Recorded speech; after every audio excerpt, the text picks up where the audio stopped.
ഇന്ന് ഞാൻ ഉണ്ടാക്കുന്നത് ഒരു കടലയുടെ ചമ്മന്തിയാണ്. അത് ആദ്യം കടല നല്ലോണം വറുക്കുക.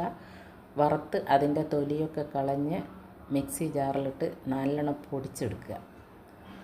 അപ്പോഴത്തേക്കും നമുക്ക് ഒരു പാത്രത്തിൽ കുറച്ച് മുളക് പൊടിയും കുറച്ചധികം വെളുത്തുള്ളിയും ഇത്തിരി ഉപ്പും ഇട്ടിട്ട് നല്ലോണം കുഴച്ച് ഇടിച്ചെടുക്കുക.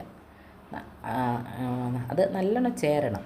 എന്നിട്ട് അതിലേക്ക് നമ്മൾ ആദ്യം ഉണ്ടാക്കി വെച്ച ഈ കടലപ്പൊടി ഉണ്ടല്ലോ അത് ചേർക്കുക. അതിൽ ഉപ്പും ആവശ്യത്തിനുള്ള ഉപ്പും ചേർത്ത് അത് നന്നായിട്ട് കുഴച്ചെടുക്കുക, മിക്സ് ചെയ്തെടുക്കുക. പിന്നീട് കുറച്ചധികം കയപ്പ വേണം. ആ കയപ്പ നല്ലോണം ചെറുങ്ങനെ സ്ലൈസാക്കി എടുത്തിട്ട് എണ്ണയിൽ വറുത്ത് കോരുക. അപ്പോൾ വറക്കുമ്പോൾ ചെറു തീയിൽ നല്ല ക്രിസ്പി ആയിട്ട് വറുത്തെടുക്കണം. അത് വറുത്ത് കോരി അപ്പോഴത്തേക്കും നമുക്ക് കുറച്ച് കറിവേപ്പില, കുറച്ചെന്ന് പറഞ്ഞു കഴിഞ്ഞാൽ കുറച്ചധികം വേണം കറിവേപ്പില. ആ കറിവേപ്പില നന്നായി കഴുകി വൃത്തിയാക്കി വെള്ളം വാരാൻ വെച്ച് ആ വെള്ളം വാർന്നതിന് ശേഷം അതേ എണ്ണയിലിട്ട് വറുത്ത് കോരുക. അതും ക്രിസ്പി ആയിരിക്കണം.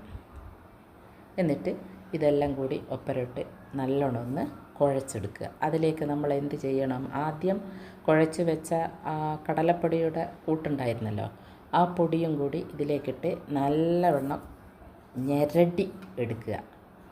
എന്നിട്ട് അത് എത്രത്തോളം നമ്മൾ നന്നായി കുഴക്കുന്നോ അത്രത്തോളം അതിൻ്റെ ടേസ്റ്റും കൂടും. അതിൽ കുറച്ച് ഉപ്പ്, മുളക് ഇതൊക്കെ ഇടണം. ആവശ്യത്തിനുള്ള ഉപ്പ് വേണം. മുളകിന് എരു നോക്കിയിട്ട് വീണ്ടും നമുക്ക് അതിൽ മുളക് ചേർത്ത് നന്നായി കുഴച്ചെടുക്കുക. ഇത് ഒരു 2 മാസത്തോളം വെക്കാൻ പറ്റും. ചോറിനൊക്കെ കൂട്ടാൻ പറ്റുന്ന ഒരു സാധനമാണ്. എല്ലാവർക്കും ഇത് ഇഷ്ടപ്പെടും. ഇത് ചോറിന് കൂട്ടുമ്പോൾ ഇത്തിരി നെയ്യ്, പശു നെയ്യ് ഉണ്ടെങ്കിൽ അതും കൂടി ചേർത്ത് കഴിഞ്ഞാൽ എത്രയും നന്നായ ഒരു ഊണ് നമുക്ക് കഴിക്കാൻ പറ്റും. പിന്നെ ഇതെല്ലാവരും ഒന്ന് ഉണ്ടാക്കി നോക്കണം. ഇത് ലൈക്ക് ചെയ്യുക, ഷെയർ ചെയ്യുക, സബ്സ്ക്രൈബും ചെയ്യണേ.